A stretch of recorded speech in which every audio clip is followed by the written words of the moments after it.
Yes, good evening everyone. Today we are discussing biology chapter of class ninth, the fundamental unit of life also known as cell. आप सभी को पता है कि जो fundamental unit है बेटा लाइट की वो क्या है? सेल है। अब सबसे पहले हमारी जो अर्थ है आपको पता है ये इनहैबिटेड होती है, बहुत तरीके के इसमें लिविंग ऑर्गेनिज्म होते हैं जो काफी डिफरेंट लगते हैं एक दूसरे से, राइट? ये जो लिविंग ऑर्गेनिज्म होते हैं इनमें अमीबा, फंगाई, प्लांट्स, एनिमल्स या बहुत सारी डिफरेंट टाइप की बॉडीज भी आ जाती है, राइट? और ये जो डिफरेंट बॉडीज हैं लिविंग ऑर्गेनिज्म की, ये माइक्रोस्कोपिक यूनिट, छोटी छोटी ऐसी यूनिट से मिलके बनी है। उन्हीं यूनिट्स को हम क्या कहते हैं? सेल कहते हैं। ये आपको पता ही है, राइट? सेल जो होते हैं इनका सेम सेंट्रल पोजीशन होता है बायोलॉजी में, जैसा कि एटम का होता है। आपको फिजिकल साइंस में atom is the smallest particle that can take part in a chemical reaction.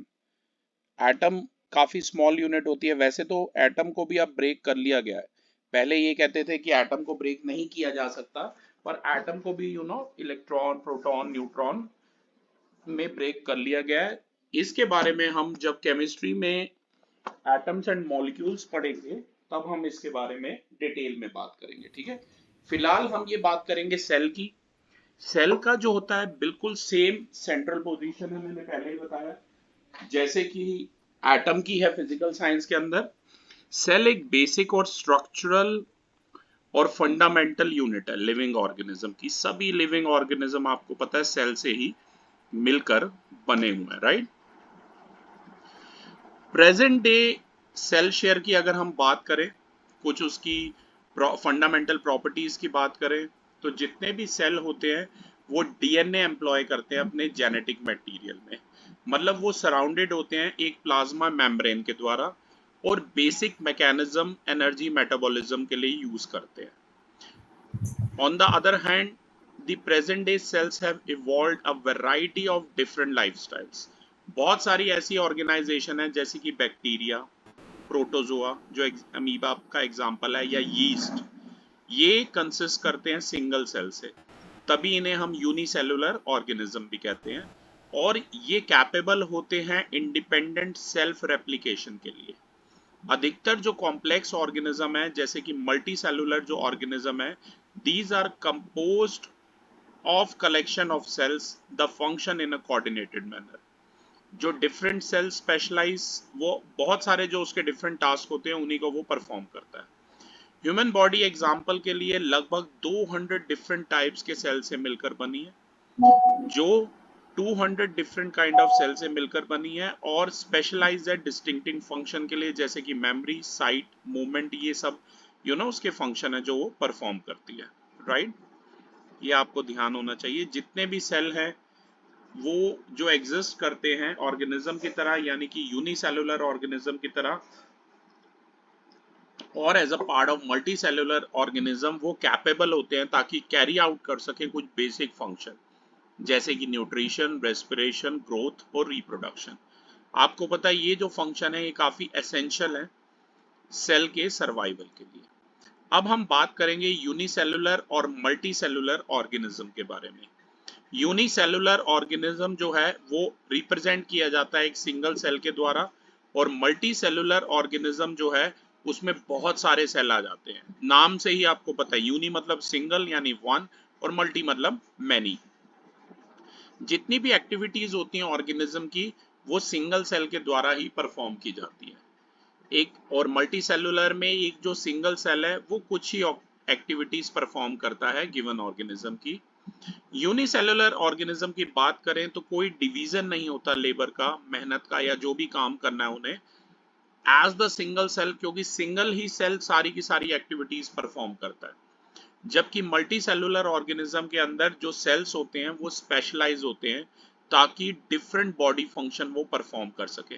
कहने का मतलब है उनमें लेबर का थोड़ा डिवीजन होता है, जो भी काम उनको दिया गया है विद इन द सेल्स उसमें डिवीजन होता है। रिप्रोडक्शन कंज्यूम करता है सिंगल सेल में, जबकि मल्टी सेलुलर में कुछ ही जो सेल्स होते हैं बॉडी के वो जर्म सेल्स होते हैं, वो रिप्रोडक्शन में पार्ट करते हैं।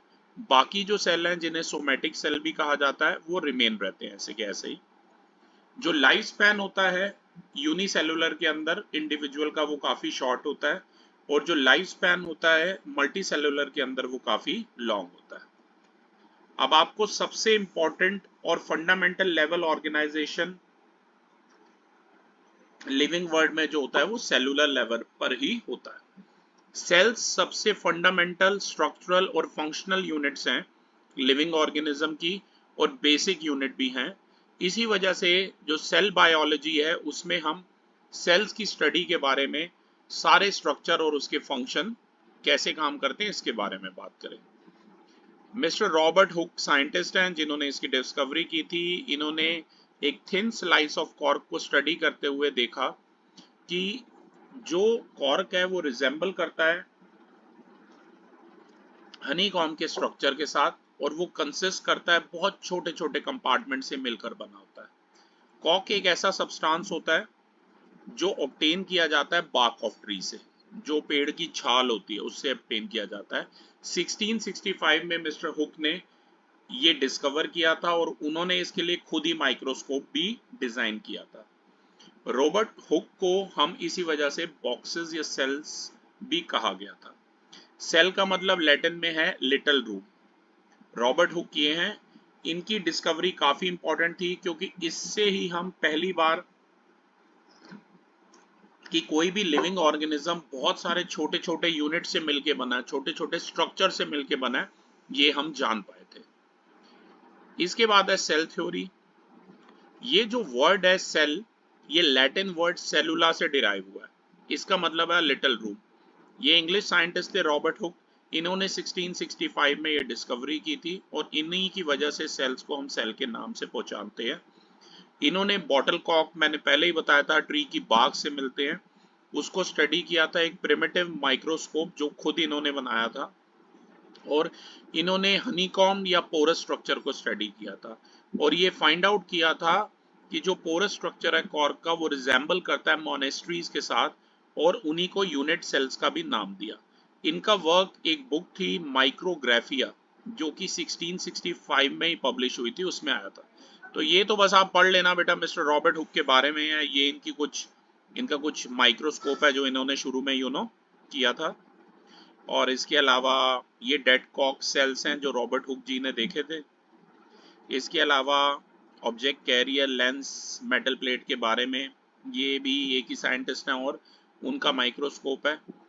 हुक ने सिर्फ थिकन्ड वॉल्स को देखा था, सब्सटेंसेस को नहीं देखा था जो ये वॉल्स कंटेन करती हैं। लेकिन 1831 में एक स्कॉटिश बॉटनिस्ट थे रॉबर्ट ब्राउन, इन्होंने डिस्कवर किया था और न्यूक्लियस के बारे में बात की थी जो प्लांट सेल्स में मिलते हैं। ये एक ठीक है, तो ये तो बेटा बस पढ़ लेना आप, क्या क्या मतलब उसके बारे में कहानी है, बस जैसे जैसे हुई थी, डिस्कवरीज हुई हैं या नई इन्वेंशन भी कोई हुई है उसके बारे में कुछ बातें हैं, ठीक है ना। मेन इन्होंने सेल थ्योरी दी थी, उसको रिफाइन किया गया था 1855 में। एक और जर्मन बायोलॉजिस्ट थे और विर्चो, इन्होंने प्रेजेंट किया था आइडिया कि सारे के सारे जो सेल्स हैं वो प्री एग्जिस्टिंग सेल से ही मिलकर बने होते हैं, राइट, ये ध्यान रखना। और इनकी सेल थ्योरी में कुछ बातें थी, वो बातें मैं आपको बता देता हूँ कि जितने भी ऑर्गेनिज्म है वो सेल से मिलकर बने हैं और सेल प्रोडक्ट से मिलकर बने हैं। जितनी भी मेटाबॉलिक रिएक्शन सेल के अंदर हो रही हैं, तभी सेल जो हैं वो स्ट्रक्चरल और फंडामेंटल यूनिट है लाइफ की।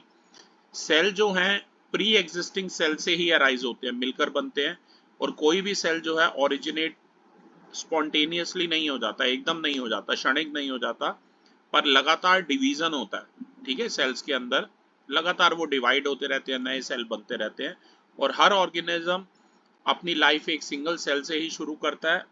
वायरस एक्सेप्शन है जो सेल थ्योरी को अपोज करते हैं। इसके बाद ये इंस्ट्रूमेंट है, इनके बारे में भी आपको पता ही है, माइक्रोस्कोप 10⁶ टाइम्स मैग्नीफाई कर देता है चीज़ों को।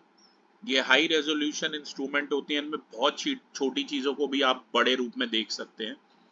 डिफरेंट टाइप के माइक्रोस्कोप हैं जो यूज हुए थे, जैसे कि लाइट या कंपाउंड माइक्रोस्कोप। ये शुरू शुरू में यूज होता था, ये 300 से 1500 टाइम्स तक मैग्नीफाई कर देता था। ठीक है, कंपाउंड माइक्रोस्कोप जो थे उन्हें लाइट माइक्रोस्कोप्स भी कहा जाता था। तो ये तो मैं सब चाहूँगा, बस इसमें एडजस्टमेंट करनी पड़ती है, मैग्नीफाई करना पड़ता है, इसका फोकस को एडजस्ट करना पड़ता है। ये ऐसा कोई दिखता है बायो लैब में आपको इजीली दिख जाएगा माइक्रोस्कोप, और आप भी स्लाइड को स्टडी कर सकते हैं। फिर इलेक्ट्रॉन माइक्रोस्कोप्स आए। ये काफ़ी लार्ज इंस्ट्रूमेंट थे, इलेक्ट्रोमैग्नेट्स यूज़ करते थे मैग्निफिकेशन के लिए।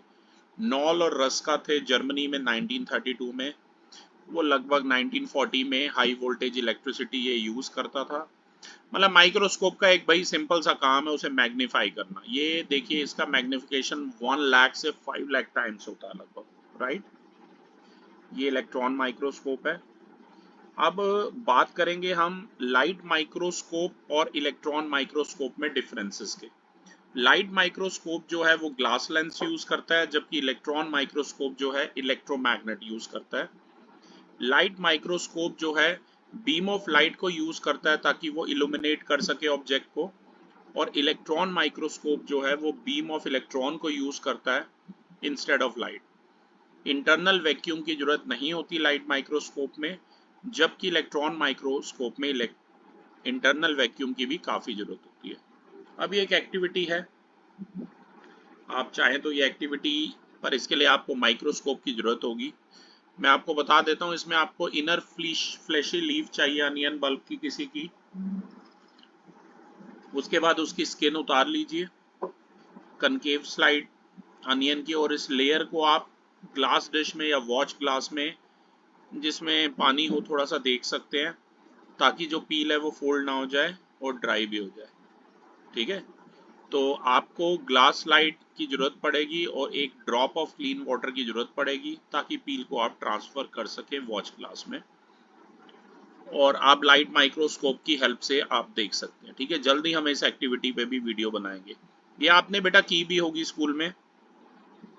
अनियन पील्स को ऐसे मतलब निकालना है पहले अनियन से, और स्लाइड पर रखना है, और आपको ऐसे कुछ इसके सेल्स नज़र आएंगे अनियन पील्स के। ठीक है, अगर आप टेम्परेरी माउंट्स बनाएंगे अनियन पील्स के डिफरेंट साइजेस के साथ, तो आप ऑब्जर्व करेंगे सिमिलर स्मॉल स्ट्रक्चर को। ये जो स्ट्रक्चर है लगभग एक दूसरे के सिमिलर लगेंगे, और इकट्ठे ही एक बड़ा सा स्ट्रक्चर बनाएंगे अनियन बल्ब की तरह। ये जो स्मॉल माइक्रोस्कोपिक स्ट्रक्चर है जो आप अनियन पील्स में यूज करते हैं, ये बेसिक बिल्डिंग यूनिट्स हैं अनियन बल्ब की। इन्हीं स्ट्रक्चर्स को हम क्या कहेंगे, सेल्स कहेंगे, राइट। ये ध्यान रखना। तो इसमें कुछ एक्टिविटीज हैं। एक और एक्टिविटी यहाँ पर है, अगर आप ध्यान से देखें, इसमें भी आपको टेम्परेरी माउंट्स लीफ पील्स के बनाने हैं। Tip of root of onion या इवन पील्स ऑफ अनियन लेनी है अलग अलग साइज की, और आप मेज मस्टर्ड की भी चाहें तो लीफ ले सकते हैं। और रेड कलर्ड ये एक प्लांट होता है ट्रेडिसेंटिया लीफ, उसकी लीफ आप कलेक्ट कर सकते हैं। हल्का सा उसको जर्क देना है, छोटा सा उसमें से सैंपल कलेक्ट करना है लीफ का, और उसके बाद उसको ऑब्जर्व करना है माइक्रोस्कोप में। तो आप देखेंगे हर सेल के अंदर रेड कलर्ड सेल्स है। तो इन एक्टिविटी से हमें क्या पता चलता है कि क्या सारे सेल्स एक जैसे होते हैं शेप और साइज में। मल्टी सेलुलर ऑर्गेनिज्म जो हैं वो लगभग डिफरेंट होते हैं शेप और साइज में, और सेल्स ऑफ डिफरेंट ऑर्गेनिज्म जो होते हैं वो डिफरेंट होते हैं। और आप डिस्कशन के टाइम पर मतलब ये सब आप ऑब्जर्व कर सकते हो कि क्या सिमिलैरिटीज आपको दिखी और क्या डिफरेंसेस आपको दिखे। अब बात करेंगे प्रोटोप्लाज्म की, जो कंटेंट्स है लिविंग सेल के प्लाज्मा मेम्ब्रेन के अंदर, वो क्या बनाते हैं, वो प्रोटोप्लाज्म बनाते हैं। प्रोटोप्लाज्म को यूजली डिफरेंशिएट किया जाता है न्यूक्लियस में और साइटोप्लाज्म में। जीन की बात करूं तो ये एक डिस्टिंक्ट यूनिट होती है हेरिडिटी इंफॉर्मेशन का, and it is inherited from one generation to next generation, और ये डिटरमाइन भी करता है कोई भी पर्टिकुलर ट्रेट या कैरेक्टरिस्टिक को। जीन्स को कोडेड इंफॉर्मेशन पेरेंट्स की उनके बच्चों और उनके फर्दर प्रोजेनी में नेक्स्ट जनरेशन में पास ऑन करनी होती है, ताकि जो चिल्ड्रन है वो लगभग अपने पेरेंट्स के जैसे ही दिखे, राइट, एग्जैक्टली अपने पेरेंट्स की तरह दिखे। जनरली जो जीन होता है it is made up of DNA molecule, कई बार ये आरएनए मॉलिक्यूल से भी मिलके बना होता है, जैसा कि ऑब्जर्व किया जाता है टोबैको मोज़ाइक वायरस के अंदर। डीएनए की फुल फॉर्म आप अंडरलाइन कर सकते हैं, deoxy bio deoxy ribo nucleic acid, ये एक पॉलीमेरिक न्यूक्लिक एसिड होता है, और RNA is ribo nucleic acid, ये भी एक पॉलीमेरिक न्यूक्लिक एसिड होता है, आपको ध्यान में रखना है, ठीक है। अब इसके बाद बेटा हम बात करेंगे प्रोकैरियोटिक और यूकैरियोटिक सेल्स क्या होते हैं। जितने भी लिविंग ऑर्गेनिज्म हैं जो अर्थ पे प्रेजेंट है, इन्हें हम क्लासिफाई कर सकते हैं दो टाइप्स में, एक है नॉन सेलुलर और एक है सेलुलर। जो नॉन सेलुलर ऑर्गेनिज्म है, ये किसी भी ये कंटेन नहीं करते किसी भी सेल की बॉडी ऑर्गेनाइजेशन में। फॉर एग्जांपल वायरसेस जो होते हैं ये मेम्ब्रेन लैक करते हैं, और इसी वजह से ये कोई कैरेक्टरिस्टिक लाइफ का नहीं दिखाते जब तक ये किसी लिविंग बॉडी के अंदर ना आ जाए। एग्जाम्पल के तौर पर प्रोकैरियोटिक सेल और यूकैरियोटिक सेल, ये यूज करते हैं सेल मशीनरी को रिप्रोड्यूस होने के लिए। सेलुलर ऑर्गेनिज्म की बात करूं तो वो कंटेन करते हैं ईदर वन और many cells in their body, example के तौर पे बैक्टीरिया, प्लांट्स और एनिमल्स। सेलुलर जो ऑर्गेनिज्म है वो फर्दर डिवाइड हो जाते हैं दो मेन टाइप्स में, प्रोकैरियोट्स। सबसे पहले प्रोकैरियोट्स की बात करेंगे। ये जो होते हैं ऑर्गेनिज्म, ये प्रिमिटिव और इनकम्प्लीट सेल्स होते हैं, और ये प्रोकैरियोटिक सेल्स भी कंटेन करते हैं अपने बॉडी स्ट्रक्चर में। प्रोकैरियोटिक सेल जो हैं उनके तीन बेसिक स्ट्रक्चर हैं टिपिकल सेल के, पर वो लैक करते हैं न्यूक्लियर मेम्ब्रेन में अपने जेनेटिक सब्सटेंसेस डीएनए के अराउंड। न्यूक्लियर मटेरियल जो होता है प्रोकैरियोटिक सेल का, वो कंसिस्ट करता है एक सिंगल क्रोमोसोम जो डायरेक्ट कांटेक्ट में होता है साइटोप्लाज्म के, और अनडिफाइंड जो न्यूक्लियर रीजन है साइटोप्लाज्म के अंदर, अंडरलाइन कीजिए, उसे न्यूक्लॉइड कहते हैं।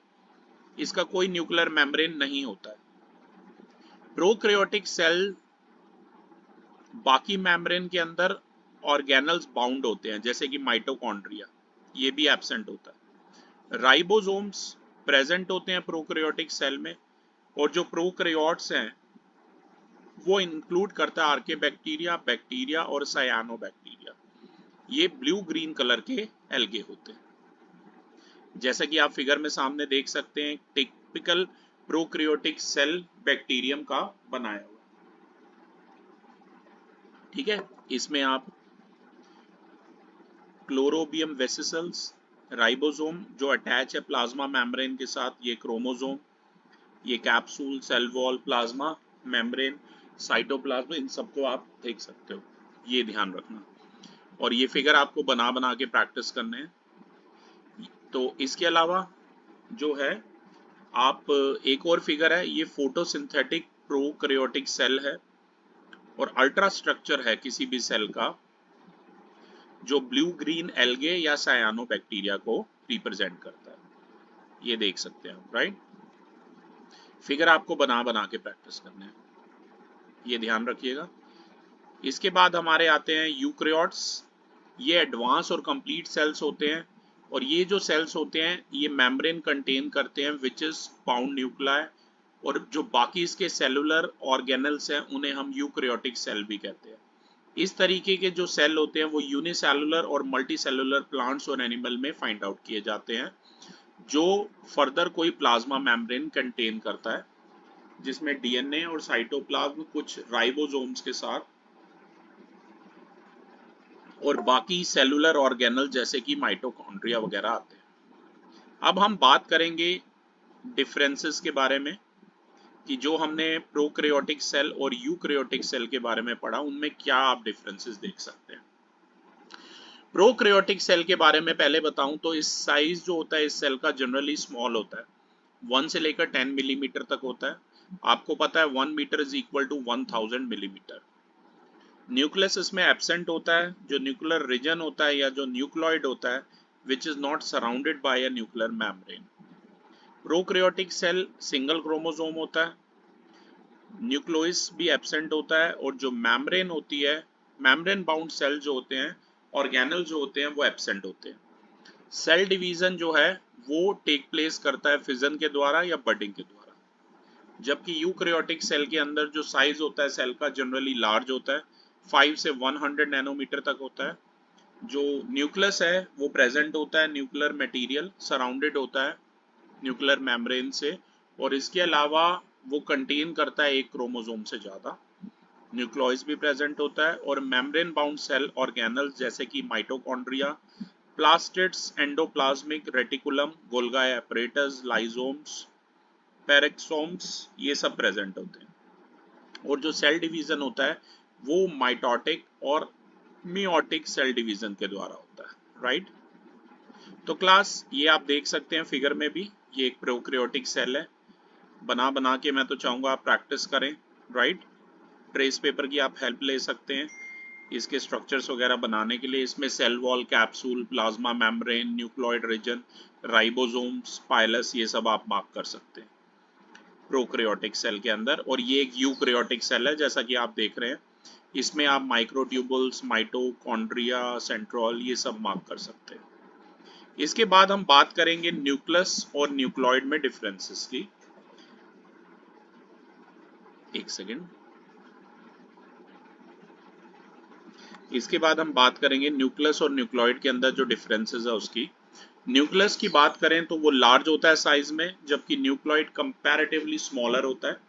न्यूक्लियस में कवरिंग होती है डबल मेम्ब्रेन की, न्यूक्लियोइड में कवरिंग जो होती है मेम्ब्रेन एब्सेंट होती है और लाई करता है वो साइटोप्लाज्म के अंदर। न्यूक्लियस प्रेजेंट होता है न्यूक्लियस के अंदर, जबकि न्यूक्लियोइड के अंदर ये एब्सेंट होता है। न्यूक्लियस में जो डीएनए कंटेंट है वो इसका इक्वल होता है 2 या सेवरल डीएनए मॉलिक्यूल्स के, जबकि न्यूक्लियोइड के अंदर इसका जो डीएनए कंटेंट होता है वो इक्वल होता है सिंगल डीएनए मॉलिक्यूल के, और इसका जो डीएनए है वो एसोसिएटेड होता है हिस्टोन प्रोटीन्स के साथ ताकि वो क्रोमैटिन फॉर्म कर सके। जबकि न्यूक्लियोइड के अंदर हिस्टोन्स जो होते हैं वो एब्सेंट होते हैं और डीएनए जो होता है लगभग नेकेड होता है, राइट। तो क्लास ये इस वीडियो में हमने सेल के बेसिक के बारे में बात की। ये हमारा लेक्चर नंबर 1 था। बायोलॉजी लखमीर सिंह बुक हमने यूज़ की है। जल्दी हम इसके और भी वीडियोस बनाएंगे और आपके सामने लाएंगे। Thank you.